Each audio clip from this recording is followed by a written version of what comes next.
ముక్కు మొహం తెలియని వాడికే మన జాగ్రత్త చెప్పినప్పుడు నేను మిమ్మల్ని ప్రేమించానండి. మీరేమైపోతే నాకేంటని వదిలేసి వెళ్ళగలనా? సడన్ గా కాలు విరిగిపోతే సపోర్ట్ కి స్టిక్ తో నడుస్తాం. కాలు బాగుపడగానే ఆ స్టిక్ తీసి దూరంగా విసిరేస్తాం. అలాగే నేను మీకు ఇన్నాళ్ళు ఒక స్టిక్ లా ఉపయోగపడ్డాను. ఇక ముందు మీకు నా అవసరం ఉండదు.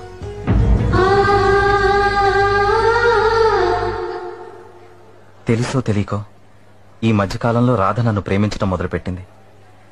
ఆ రోజు ఓ డబ్బున్నవాడు పెళ్లి కొడుకుగా దొరకగానే మీరు నన్ను కాదని అతనితో వెళ్లిపోయారు. మీకోసం రాధ గుడ్ బై చెప్పి ఆ రోజు మీరు చేసిన అదే తప్పు నేను చెయ్యాలా?